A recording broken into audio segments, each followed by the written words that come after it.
Good evening and welcome back to Behind the Ballot, where our politics meets real life. We break down state and federal issues, showing how policy shapes everyday Americans. Engaged, balanced, and informative.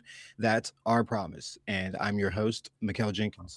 And this is Muhammad Alec chiming in as well, Mikhail. It is nice as again to. I've really started to like this Monday, Wednesday, Friday routine that we've got down. Yeah, the Monday, Wednesday, Friday routine is very effective, especially looking at how rapid news comes out. Yeah, it definitely helps with being able to get Eventually, that out. yeah, no, definitely, and eventually, we will end up moving to just to provide content for Tuesdays and Thursdays, a written newsletter. We can start putting out, just still snapshotting our perspectives on what's going on those days, and then as well, we'll double down on that, next episode. But yes, we do have a little bit to get into. Not many headlines, but a few headlines that have been sticking out. And we're going to start first with the international updates, looking at the Iran conflict, Project Freedom, and some global flashpoints. And then we'll move, as we always do, to the domestic sides of things where things are shaking up pretty dramatically on the political and electoral side of things. So that will be an interesting conversation once we do get to it. But starting with the escalating situation in the Middle East, Project Freedom, the US led military operation designed to protect commercial shipping and reopen the Strait of Hormuz amid the Iran conflict, was paused earlier this week after Saudi Arabia and Kuwait blocked American access to their bases and airspace. According to the Wall Street Journal, those allies have now reversed course and are clearing the way for President Trump to restart the mission. This is a big deal because Project Freedom depends heavily on a large fleet of U.S. aircraft operating out of the regional bases to escort and defend tankers through the strait, which handles roughly one fifth of global oil shipments. Without that access, the entire effort to counter Iran's threat to shipping lanes was effectively grounded. And we know that there was a huge conference over this Project Freedom plan, and it was immediately shut down after UAE and Kuwait were very much surprised and caught off guard by President Trump and what he did. And that leads into what we talked about in our last podcast and how erratic the Oh president can yeah. be, and Oh even yeah. he's throwing off his own allies when it comes to military operations, all in some guise of not wanting that information to get out leaked X, Y, and Z. But he is basically slapping our alliances by not updating them on various pieces of operations given that we need their airspace to be able to conduct this Project Freedom. But yes, it is now in fully operation, and tensions in the strait remain extremely high and appear to be unraveling what was left of the very much fragile US Iran ceasefire. And IRGC radio transmission warned all nearby vessels to stay at least 10 miles away from US warships, explicitly stating they needed to teach Yankees a lesson using missiles and Yankees is drones. such a funny Yeah, term because I really can't think of like a single American who gets offended being called like a right. Yankee or a Yankee. Yank. Yeah. Yeah, yeah, it's such an Yeah, it really old is age old. term. Yeah, such an old age Like a term, but to Civil see that War term, they're honestly, the North, the South, no, the yeah, Yanks, and the it really is a Confederates. Civil War term, and it's interesting that they use that out of everything. Yeah. But Iran's parliamentary National Security Commission chairman announced that a new legal regime for controlling the Strait of Hormuz is ready and will soon become permanent law. On top of that, Iran just imposed fresh rules requiring all vessels to complete an application for safe passage. So not only do they have the application, they also have that email that they'll have to send all of the information to. And meanwhile, the US is still blocking more than 70 Iranian oil tankers with a combined capacity of over 166 million barrels of oil valued at an estimated 13 billion or more, preventing them from entering or leaving Iranian ports. So both sides are trading conflicting claims as well about the latest rounds of talks, which is nothing new. Yeah. As that breeds into that, market manipulation that we talked about, and now actually the Department of Justice is looking into those trades as well, which is good, and we will provide updates on that case. I wonder what But they're gonna Iran, find. I mean, I know in the one instance they found for like the insider bet regarding the operation to take Maduro. I know they found out that it was like a U.S. serviceman who was a part of the mission who placed that yeah, bet. So I wonder what they're gonna find this time around. And honestly, I wonder if that instance it's even illegal. Like I understand it's definitely insider knowledge, but they usually use that for stock markets where even if you just work for a company, you're not allowed to trade it most of the time. And then there's on the other side of things being like an athlete with insider knowledge to sports, like someone's going to be out for a game or X Y Z. Those are like very clear, like these people can.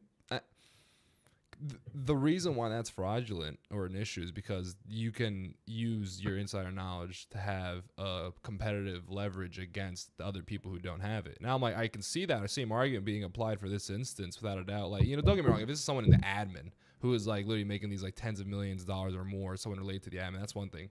But the soldier saying, I don't know. I kind of, when it comes to, it's not exact. I just it's want to like too clarify. I just want suspicious to for it to clarify. Yeah, be when a it comes to coincidence, when it honestly. comes to these tens of millions of dollars trades on on like the crude oil and more, like clearly that's a big deal. When it comes to like a serviceman placing 35K on a bet because he's part of an operation to do something, it feels a bit different. You know what I mean? Like one's clear financial market manipulation. The other one was what's the word? Insider Prediction information, market. technically. Prediction market. Yeah, but still technically insider Definitely information. insider I trading, think without a it, doubt, I think insider it, trading. But like how I think across the how board. how immoral it is compared to what we're used to in terms of insider trading is a question to ask. Yeah, no, definitely. Because I it's think like no, just it's like the prediction market. Like is this gonna happen? Is someone gonna streak at the soccer game? And then you're like, oh, I know I'm gonna streak at the soccer game. Like, yeah, that's insider knowledge technically, but the prediction markets make it a bit more murky. It's with the financial markets, it's a lot more. In sport markets, it's a lot more clear of the insider knowledge benefit. yeah. But No, that was just a no, quick rant. definitely. Yeah, no, definitely. I think it's just across the board. It just shouldn't be allowed, whether it's, you have the information, you do it yourself, or if it's prediction market act and you do it yourself. I still Oh, I feel like, agree. If I had the chance, though, regardless I'd do it. across the board, it just shouldn't be allowed.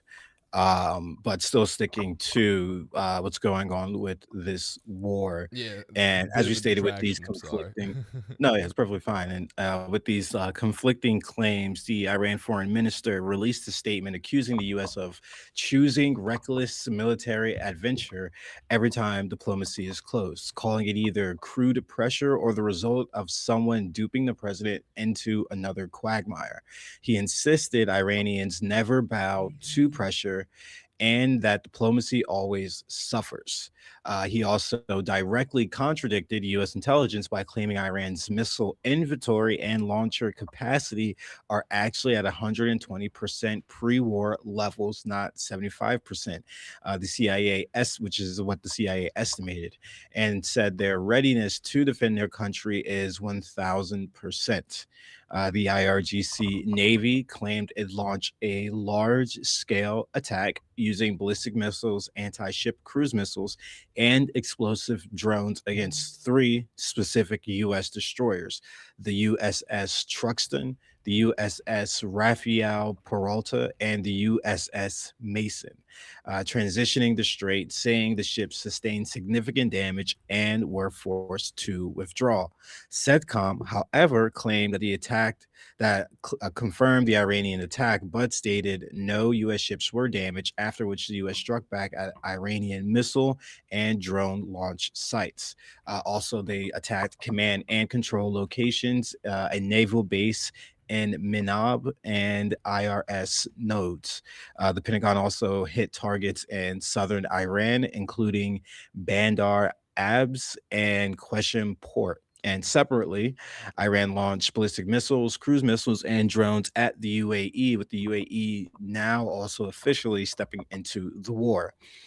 Air defense interceptor sounds were reported across the country, and the UAE Minister of Defense confirmed the attack, and Iranian state media claimed the UAE had struck Iran first. Iran's regime has now threatened further attacks on UAE and its partner nations. So we're seeing this ramming up of attacks from these Gulf states that are now starting to stick up for themselves after after seeing constantly that the United States is not going to be their Is premier not going to be their backer on taker's this side. war, Yeah. basically.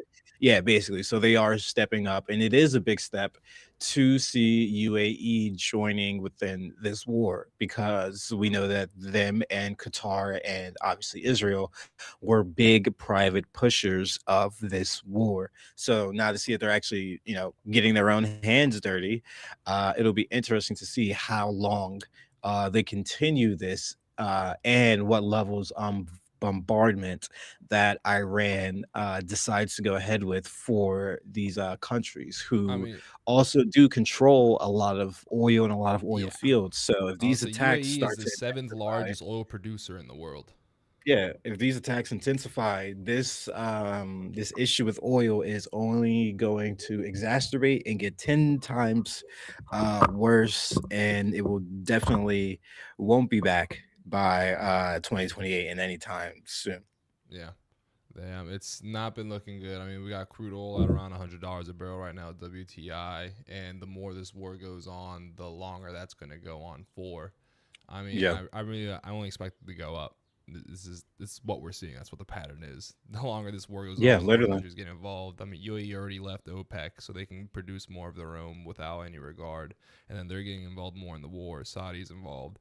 I mean, Saudi, Iran, United States, and UAE are four of the top seven oil producers in the world, with U.S. and Saudi being top two, I believe. U.S. is number one. I think Saudi might be number two or three. Yeah. But point being is four of the top seven oil producing Yeah, countries in the exactly. world are involved in this, and it is it's no surprise that we've seen oil prices literally double from what December beginning of this year. Yeah, no Beginning of this surprise year, they at were all. at $55 a barrel. Yeah. A few weeks ago, they hit 110. You know, Yeah, it's absolutely insane and criminal how high these prices have gotten. And if our listeners are wanting to kind of know how we are so affected by what's going on the global scene with oil, Strait of Hormuz, excuse me, and all these tankers, definitely look back to one of our previous episodes and actually one of our previous clips, shorts on our YouTube page, which does dive into that reasoning and explanation as well. And continuing on, a confidential CIA assessment delivered to the White House paints a more resilient picture of Iran than the administration has publicly stated, which doesn't surprise me. The analysts say Tehran can survive the U.S. blockade for at least 3 to 4 months. So just imagine what's that going to do to the oil markets, or potentially much longer. And while still retaining about 75% of its mobile launchers and 70% of its missile stockpile, Iran has workarounds, including shorting oil on tankers at Craig Island, slowing production to preserve wells, and possibly moving oil by rail through Central Asia.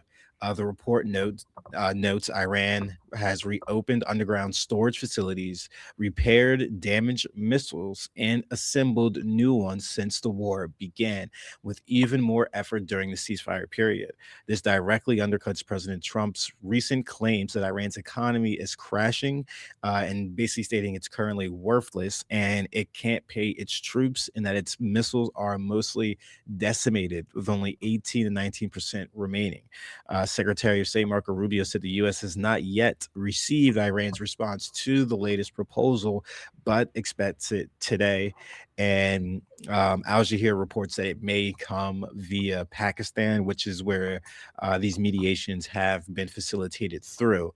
And then on the broader global front, President Trump did I wanna announce add a a little bit of 3-day something. ceasefire between Russia and Ukraine. Before Yep. we go further, I want to add a little bit of specific regarding the Iranian situation. I feel like a big thing of what the president and his administration are trying to do are really spread propaganda and garner support from the American masses about the Iran war. Like, even if you don't think this is the best idea, hell, we're winning, we're doing great, they're getting their butts kicked, this is for the good of the country, XYZ, and really trying to serve whatever reason they can.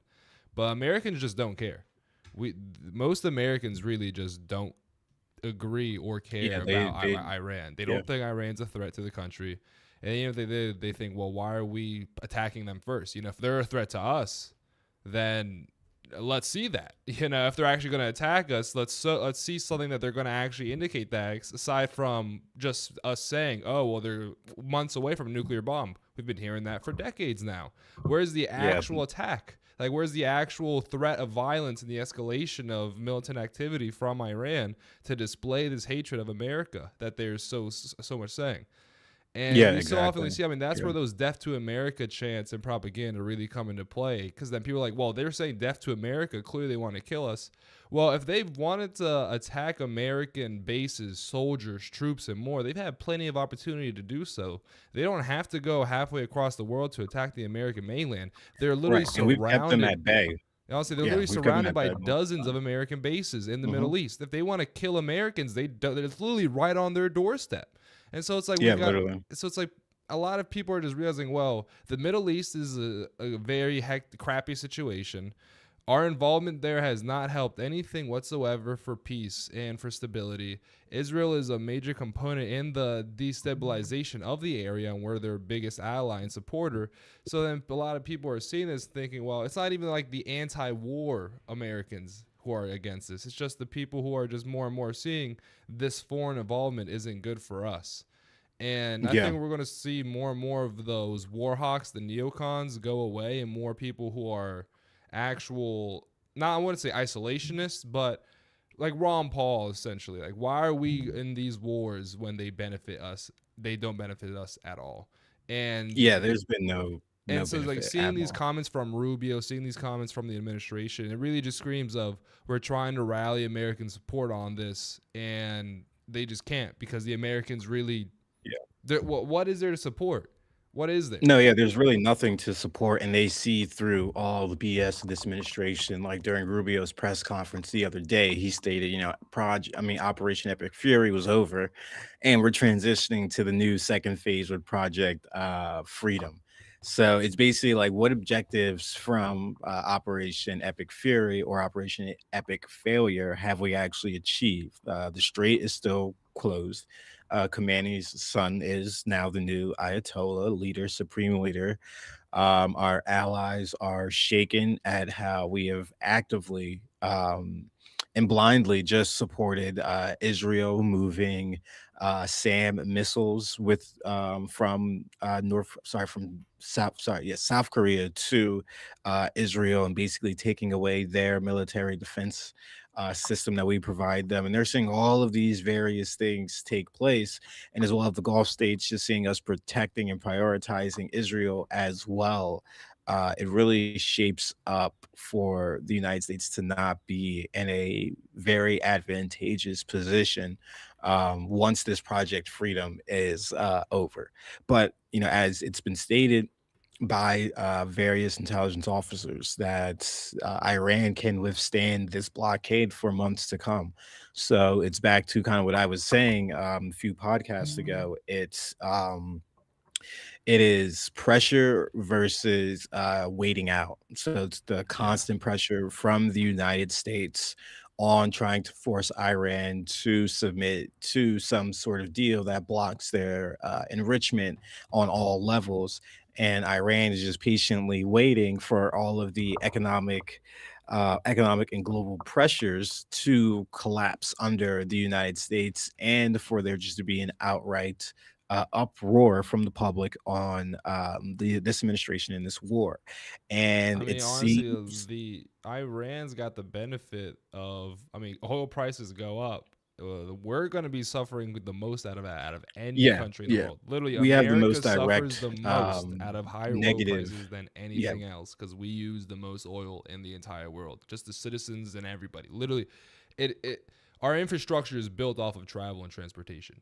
Literally, the yeah. highway system, everything. It's going to cripple us more than anybody.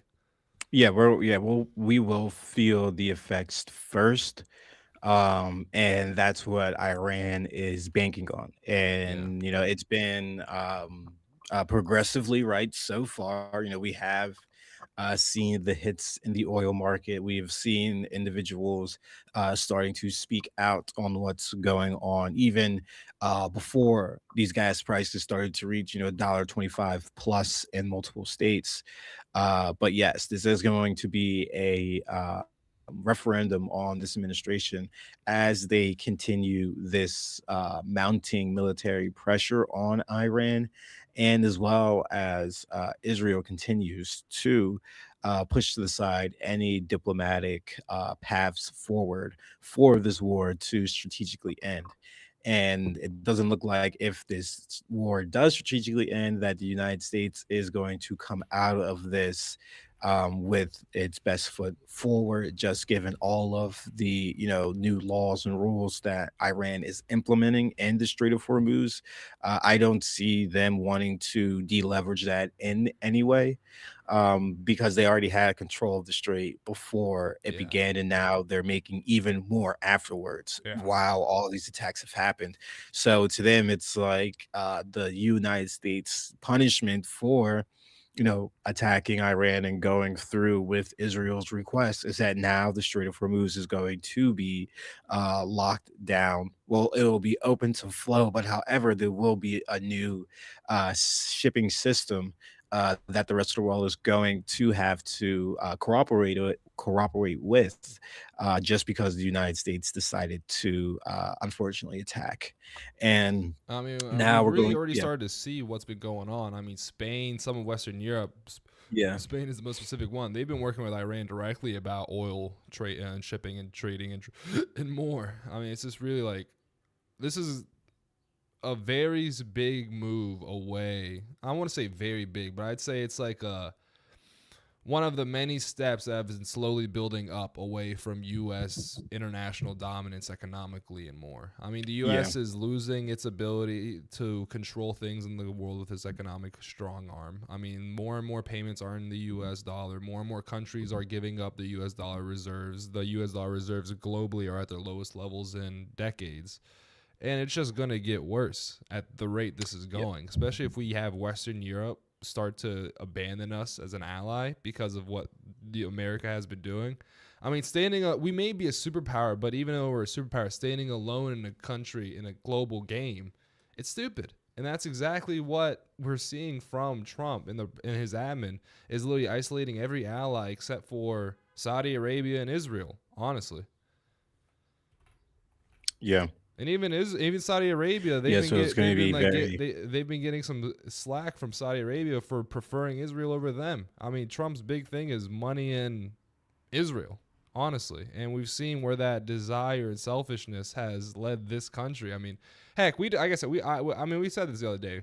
This country deserves a punishment for electing a man like him a second time.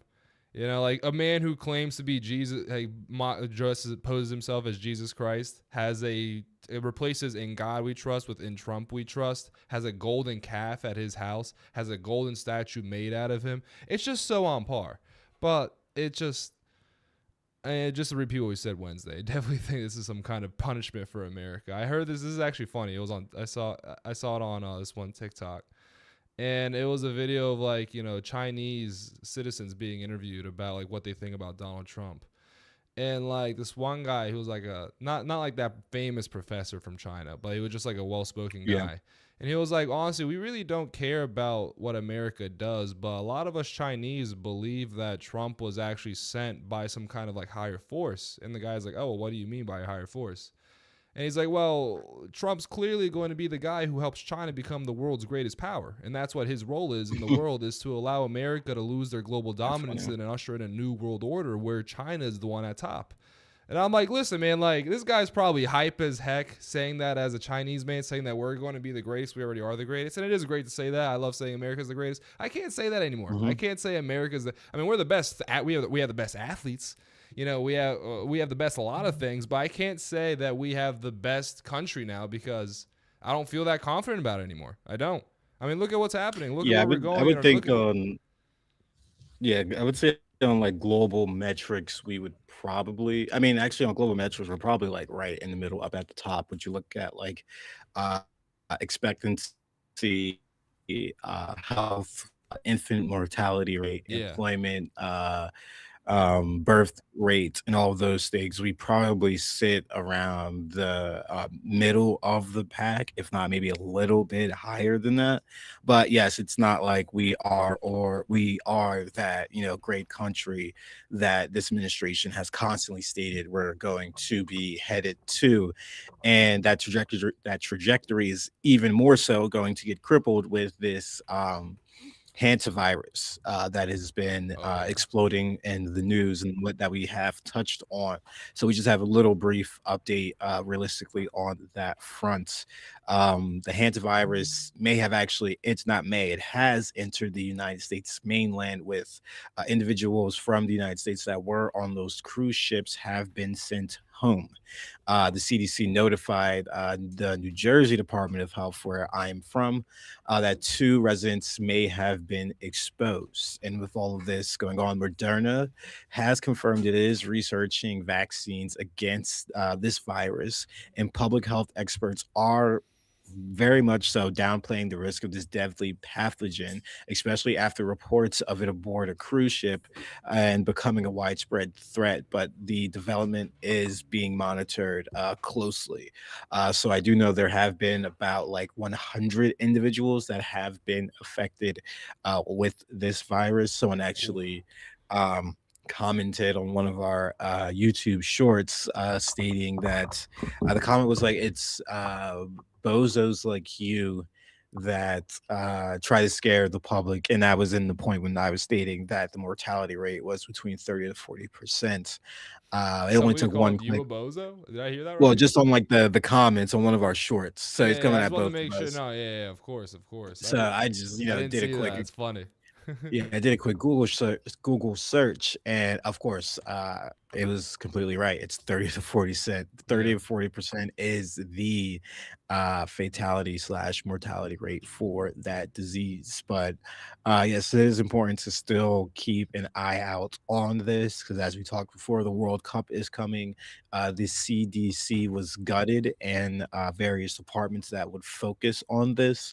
So it's very important that Americans stay vigilant and stay healthy as this crisis continues to unfold. And that's all that we really had for the international section. Some small things is that, along with Trump's tariffs being shot down in the state's Supreme Court, they were also shot down in the international trade court as well. So a little double whammy for the Trump administration there. And yeah, off the top of my head, I think that's pretty much all that I have for this international section. And then we're now going to move into some domestic updates focusing on UFO disclosure, Virginia redistricting chaos in that court ruling, and the economy as well. So, on the UFO disclosure front, the government has just released a fresh batch of files that include some striking details. According to the newly declassified documents, Apollo 11 astronauts reported seeing multiple UFOs while on the moon in 1969. The objects reportedly tailgated their spacecraft and included what looked like structured craft as well as fluid like or plasm type objects. The sightings reportedly shocked the crew to their core. So that's why when you see them during these post mission interviews, they looked so shocked. And another document in an FBI memo describing a witness account of aliens that were 3.5 to 4 feet tall, wearing spacesuits and helmets. And buried within the Pentagon files on the ninth page of the first document is a reference to a 1966 alien transmission from a being named Master Kalen Lee Retan from the planet Keondor, and it's apparently roughly 400 light years away. And the message claimed that these beings have been secretly observing Earth for some time. They describe themselves as spiritually evolved and technologically advanced, and they are strongly opposed to war, manipulation, and authoritarian control over humanity.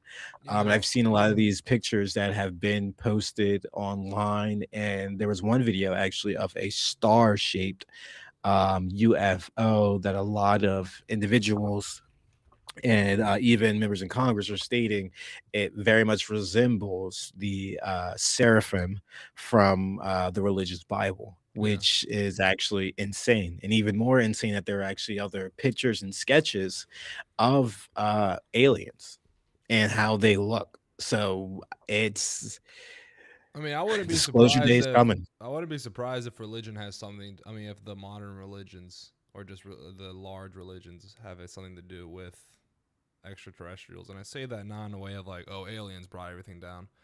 Damn, but I mean, the universe is vast, very vast, Yeah, it's and very vast. the God that the being that created life is more vast and omnipotent than anything we can imagine. So it's difficult to envision something mm, that grand, honestly.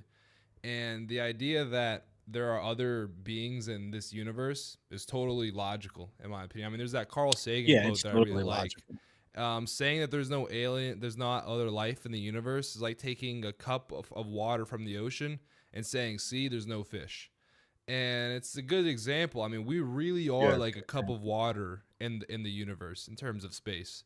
It's and to I remember there was this one theory that I really liked about aliens, and there were like two, and one of them was there was definitely intelligent life elsewhere, but because of how long life has existed, all intelligent life doesn't exist at the same time. So like basically like each species, intelligent species, has like its own time of intelligence. Yeah. And the second one Yeah. is everything's just too damn far to be able to contact anyone at all, since we can't do that really. Like Yeah, which very well could be the case. we Very can like well. contact them with radio waves at most, but we can't go out of our way to visit and see anything beyond that. We can't travel and find other habitable planets and more and more. And I'm glad they released this. Honestly, I didn't know about this. Yeah, I'm glad they released it too. That stuff about the Apollo 11 missions, the craziest thing. Multiple Yeah, UFOs it's on the very moon. yeah, it was about 6 UFOs or something of that number that I saw in the videos. But yes, it is interesting to see, but I would love if it was rather a let's just say not alien or extra dimensional. I would say it would be nice if it was interdimensional. So like let's just say if it was humans from very far in the future just coming back to check on us to make sure we don't whether do what they do or continue down a negative path. Like I would rather have it be us from future instead of a completely different race Yeah. because at that point looking at every alien movie that's been out there, it always ends bad for the United States in some way. Like I literally was watching Battlefield Los Angeles earlier today. Actually, great movie. But yes, it's about an alien invasion where they come here because their planet is dying, and water is the one resource that is a scarcity out there, of course. So they basically just attack. basically attack Earth, and specifically LA is the focus of the movie. A great movie as well, if no one has watched it. But yes, as these documents continue to unleash, because this is not all of them that have been released so far, we would continue to add on to our updates on this specific issue. And And now I want to turning, add to mhm, this though. You know, have you ever played Starfield, MJ? yes, Have you beaten Starfield? yes. Okay, so I don't know. This is a bit of a spoiler So to you're going those. about like the Unity and all that stuff. Yeah, yeah. I actually really Yeah, like. yeah, I think it's I the same love concept. I love how It's the Starfield same approached concept religion. as, it's the same concept as, Interstellar, Yeah. if you've never watched the movie, Yeah, basically. evolved humans. I haven't watched Interstellar, but I know concepts about it and bits about it. That like Yeah, it's like basically, evolved humans. trying to save the world, and humans put Cooper in a 4D tesseract, basically, where time was physical, and Yeah. he can actually mess with time, and it breeds into gravity, which anti-gravity and so forth, which is a lot of things that these scientists who disappeared were actually researching.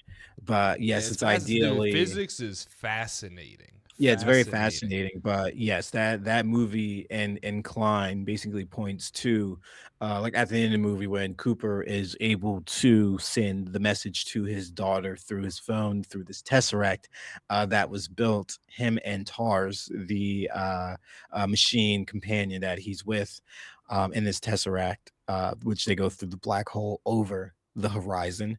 They basically come to the conclusion that these are humans that Yeah. have built this, humans that have reached this level.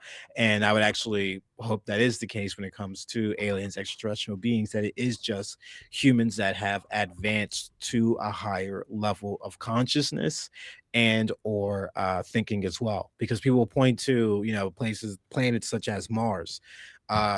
People have pointed to that possibly could have been a situation just like Earth, but with resources restricted and diluted, and war, famine, X, Y, and Z, that the planet rusted over, Yeah. which is an interesting theory. But as I said, we will continue to update as these files continue to get reviewed and put out And I want in to the news add, cycle. adding to that about the idea of evolved humans. I mean, the two most commonly described aliens are the grays, which are like, short, big head, gray, skinny. And then there's also the blondes, which is just like the pretty Yeah, humanoid looking yeah, people with and blonde I was hair. explaining that was like the P52 and P25 designations that one of these scientists, last name Eskridge, was actually talking about, and that the blondes were the ones that stayed above the ground apparently, and the grays were the ones that went below the ground in their apparent worlds. But Yeah. yeah, it is Interesting interesting stuff. to I mean, see. and also I want to the best thing about space science and sci-fi is that there's so many things that are so many unknowns that you can really just really add a lot of creativity in there. But I remember that one of the core components ideas of Starfield was that because they worked with NASA to make this game. Don't get me wrong. This isn't like scientific theory about how things go down, but it's just like interesting ideas that they Yeah, worked with the scientists of NASA to make. And one of the ideas is that Mars used to be inhabited by humans until they began working on basically like space travel, like how to go faster than light. And then while researching how to go faster than light, they destabilized Mars's magnetic sphere because of the research and how that was reacting with the magnetic sphere. That the planet then basically went tits up. To say it yeah, very yeah, yeah, scientifically, the ozone, the magnetic sphere, the magnetic poles, everything holding out the sun's UV, everything just went down, and the planet got cooked to what we know it now as just a rock. And then in yeah, Earth, when they find an artifact, a alien artifact that helps them start to study faster than light travel themselves, then the same thing happens to Earth because it's just that action is what destabilizes the planet's magnetic sphere. And I wonder how much the theory of behind of the grays going under and the blondes being up not going like off the ground. I wonder how much of that is because the planets they lived on at the time were destabilized by whatever they were doing.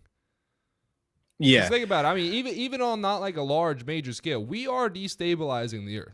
We Yeah, are. no, I remember it on a large scale, destabilizing the Earth in various Look, ways, yeah, literally, we're and making that's a what I hole in think the a lot ozone of layer that these. got healed and everything. Yeah. But we are, even with our current scientific capabilities, we're destabilizing our planet. Imagine if we were No, smarter and much more scientifically advanced. It would, I wouldn't be surprised. with one another, but continuing on the redistricting battles and what's going on domestically. The Virginia Supreme Court has nullified the state's redistricting referendum and struck down the 10D and 1R congressional map that voters approved in the special election on April 21st. The court ruled that the legislative process employed to advance this proposal violated one of their articles in Section 1 of the Constitution of Virginia. The Virginia House Speaker said simply, "We respect the decision of the Supreme Court of Virginia." And here's kind of what could happen next. Virginia Democrats will have to redo the process exactly as the state court demanded. Voters will have to approve a new map again, but that map won't be in effect for the 2026 elections.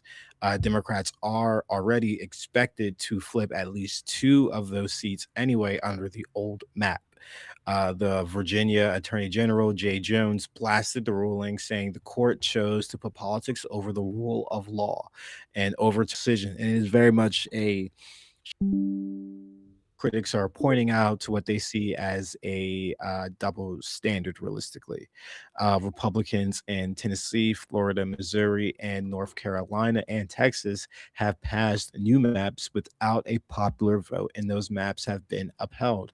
Yet the Virginia map that went through a voter referendum is now overturned. In Alabama, Republican state senator pushed through a redistricting bill while tornado sirens were blaring and the chamber was being evacuated. The live stream even went dark, sparking outrage within the state. Similar pushes to redraw majority black districts are underway after the Supreme Court ruling in specific states such as Mississippi, Alabama, and South Carolina, which have triggered massive protests. And this is a very stark sight to see, as we have seen. Democrats have been able to pass, redistricting referendums with the will of the voters, and Republicans have done not that exactly. And we're seeing the Supreme Court uphold those advances where voters' interest and opinions were not taken into consideration, but yet are shooting down those redistricting maps where voters actually had a say in what they wanted within their state. Yeah. It's a very dark area for the United States, and especially wanting to pinpoint this onto Clarence Thomas, one of the Supreme Court justices, who, ever since joining the court and replacing Thurgood Marshall, has stripped away almost all of the advances that have put him in his seat, have guided him, have allowed him to break through multiple ceilings. He is now actively working to curtail all of those advancements that were fought in blood by African American ancestors in this country. And it is a very stark picture that is being painted, that even when your voice is heard, six judges, five judges, how many judges, whether it's state or at the Supreme Court level, can effectively remove your voice from the voting process. Yeah. And Democrats are really going to have to buckle down and not play by the goody two shoes playbook. Um, you know, Spanberg can go through the way that the court has mapped out for them, or she can effectively just ram it down through the legislature. It's going to be very eye opening to see how states move. As we know, Illinois has stripped out its only black majority district. Uh, Unfortunately, even though they have a 16% population of African Americans within that state, they now have no representation.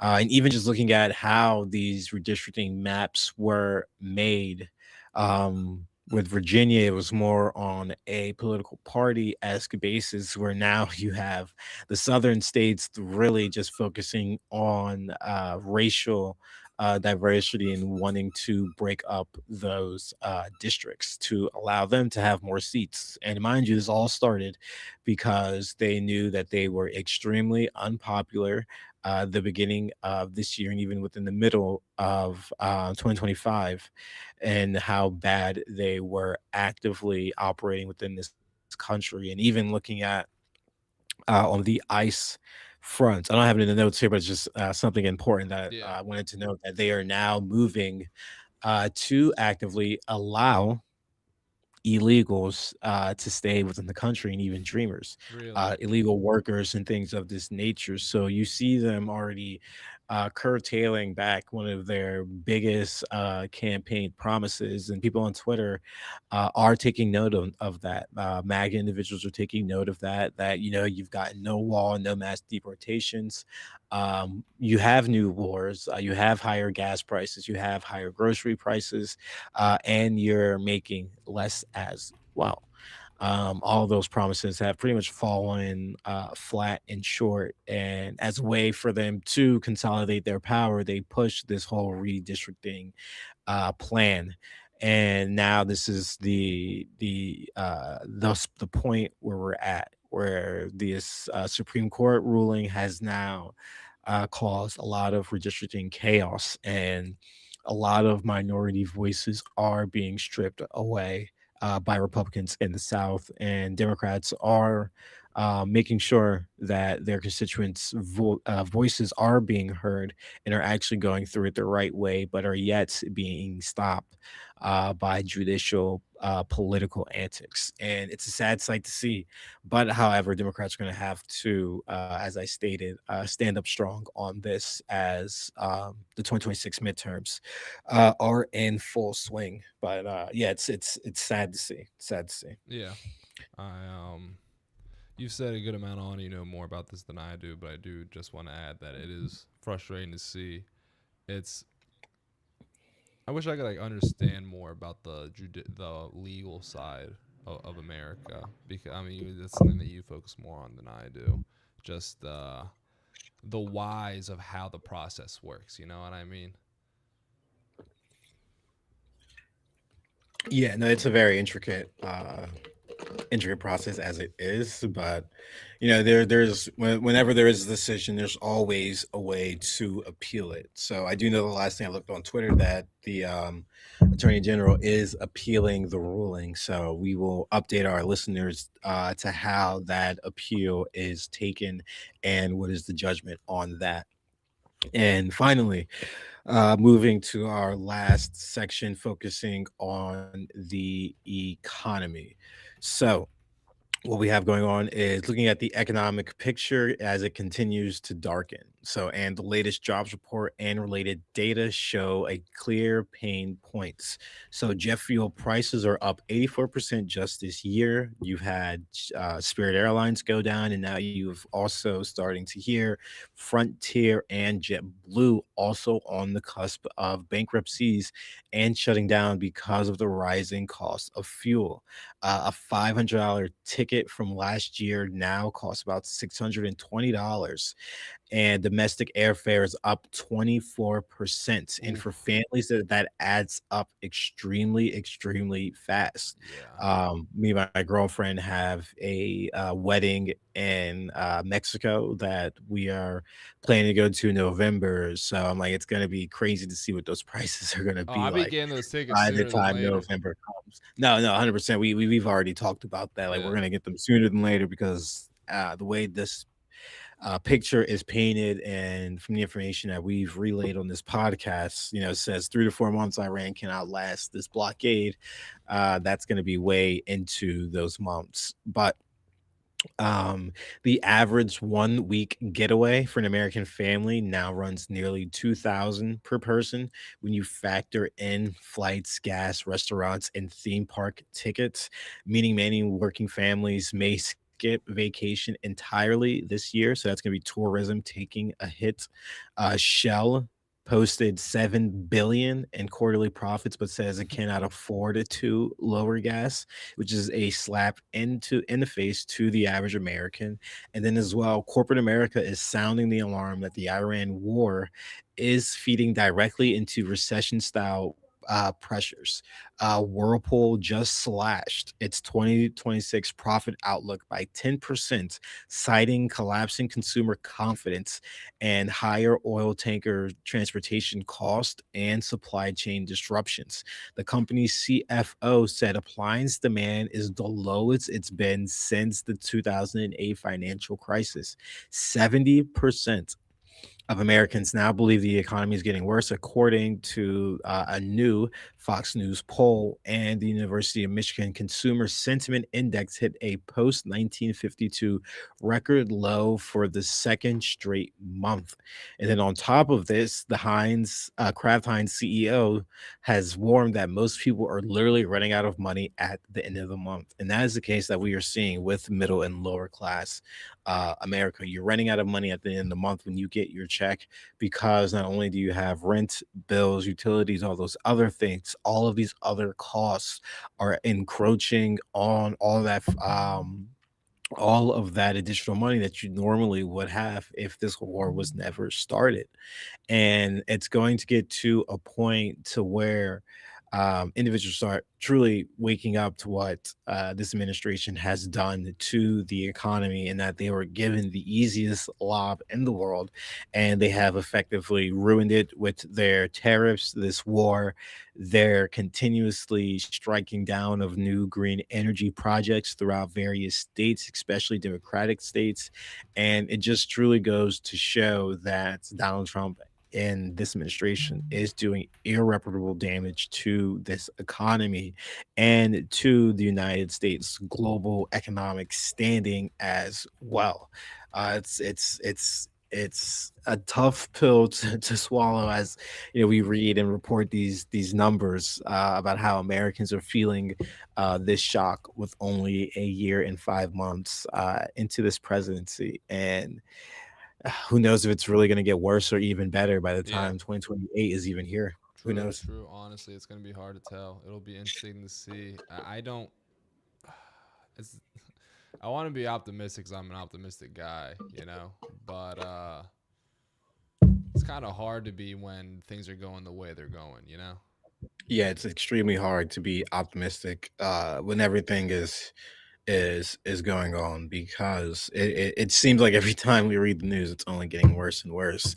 And just with that jobs report, I mean, yes, we were up, I think 116,000 jobs. But however, once you dive into that jobs report, you start to really look into the industries that brought in the jobs, which were just hospitality and leisure. Everything else saw nominal cuts or at least stayed flat. Manufacturing was a loss of about like 2,000 jobs, I believe. The business sector was at a loss. That private sector, that feeds into Jerome Powell stating that the private sector saw no job growth, as well as the restaurant sector, because you have multiple Americans not going out to eat on a regular daily basis.